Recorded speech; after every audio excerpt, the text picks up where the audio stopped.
제 왼쪽 볼기짝을 쫙 당겨서 테이프로 왼쪽 수술 침대 안전바에 탁 붙이고 오른쪽 볼기짝을 쫙 해가지고 오른쪽 침대 안전바에 이렇게 탁 붙이는 거예요. 아, 그게 도대체 뭐 하는 짓거리예요 진짜. 안녕하세요, 쌍욕치료사입니다. 오늘은 몇 년 전에 받았던 치질 수술 썰을 풀어보려고 합니다. 저의 치부를 상당히 적나라하게 표현할 거라서 어쩌면 좀 상스럽다는 생각이 들 수도 있을 거예요. 예랑이가 이 영상을 본다면 저한테 정 털릴 수도 있는데 뭐 이미 혼인신고했기 때문에 못 모릅니다. 알바노. 자, 바쁜 사람들은 이것만 기억하세요.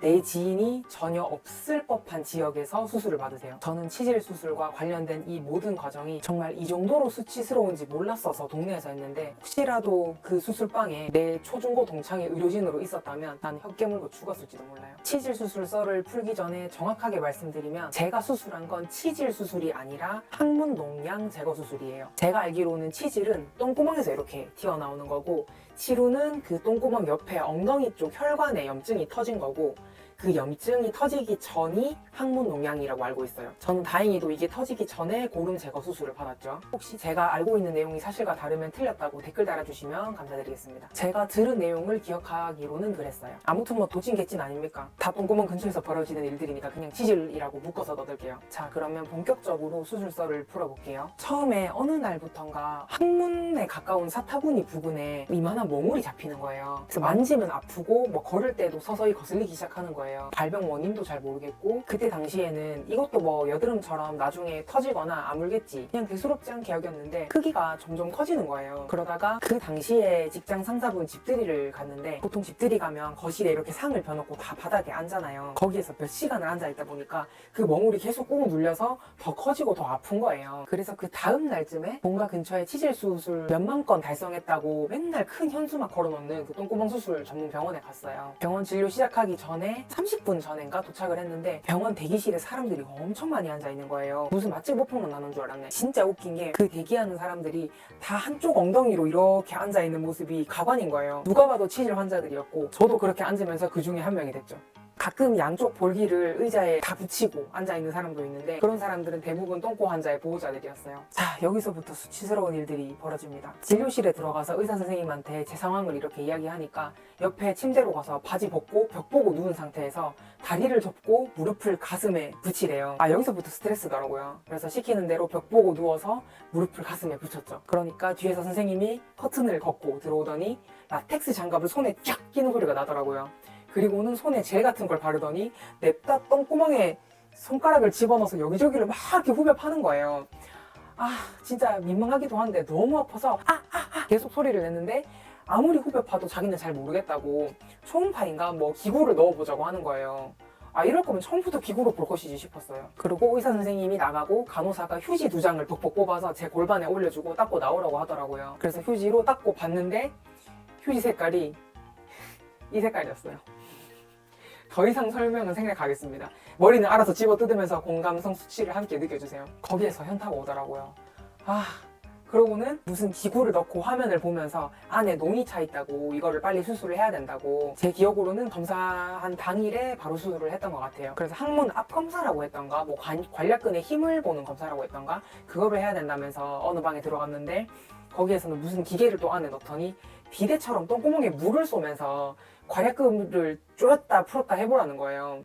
아니, 당연히 의학적으로 검증된 수술 전 검사 방법이겠지만 당하는 입장에서는 너무 야만적인 거예요. 그 쏘아 넣은 물은 제가 힘줘서 다시 간호사가 받아갔어요.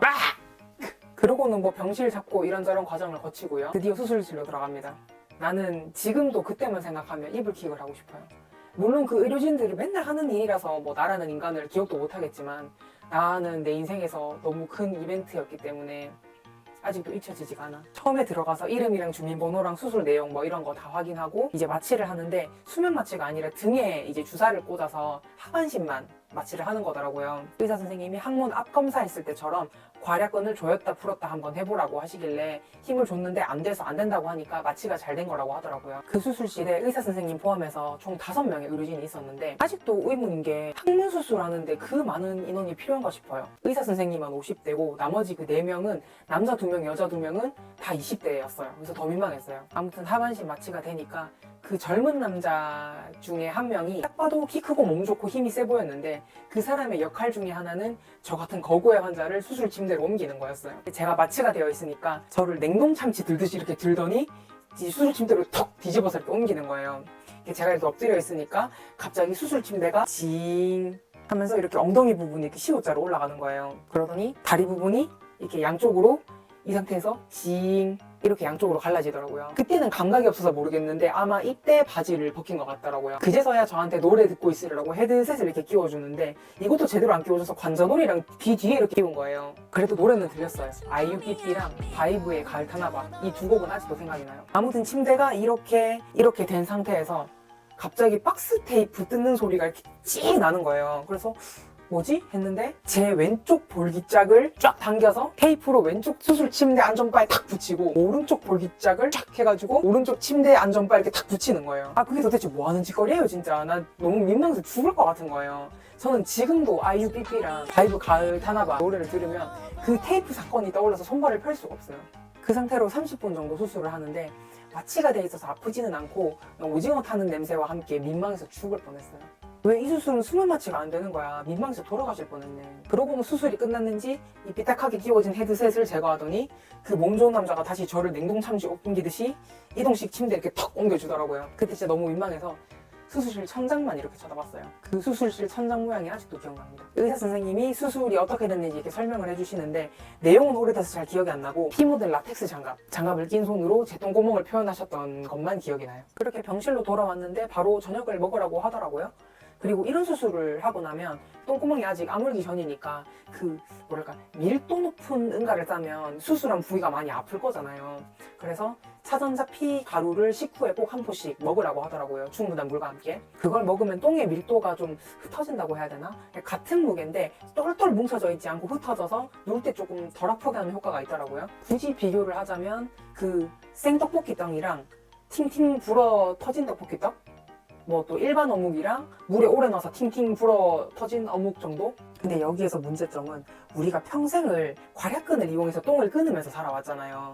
그러다 보니까 내가 힘을 안 주고 싶어도 자연스럽게 힘이 들어가요. 그러면 실밥이 달려있는데 괄약근에 힘을 주면은 실밥이 당기잖아요. 진짜 아픈 거예요. 그래서 응가를 하면서 나도 모르게 괄약근에 힘이 들어가면 이러면서 응가를 합니다. 입원을 한 이틀 정도 했나? 버블 좌욕기도 계속하고 퇴원에서도 도넛방석이랑 버블 좌욕기를 한동안은 꾸준히 해줬어요. 그 뒤로부터는 재발하지 않고 잘 살고 있습니다. 자, 여러분 생각을 해보세요. 여러분들이 치질 수술을 위해서 본가 집 근처에 있는 병원에 갔다가 거기서 초중고 동창이나 원수나 뭐 첫사랑을 만났다고 생각을 해보세요. 진짜 끔찍하지 않습니까? 저는 그 수술실에서 가을 타나봐 노래를 들으면서 그런 생각을 했어요. 내가 혹시라도 이 병이 재발을 하면 강원도에 가서 수술을 받으리. 그 누구도 나를 알아보지 못하는 곳으로 갈 거라는 생각을 했어요. 그리고 중요한 건 그 테이프 쫙쫙 해서 볼기짝을 양쪽으로 벌려서 붙이는 그 행위 있잖아요. 그거 저만 당한 것 같더라고요. 친한 동생도 치질 수술을 했는데 자기는 그거 안 당했대요. 제가 빵댕이가 커서 더 수치스러운 걸 당했나 봐요. 아무튼 더럽지만 솔직한 항문수술 썰은 여기까지 하겠습니다. 다음 영상에서 찾아뵐게요. 오늘도 영상 시청해주셔서 감사합니다. 안녕.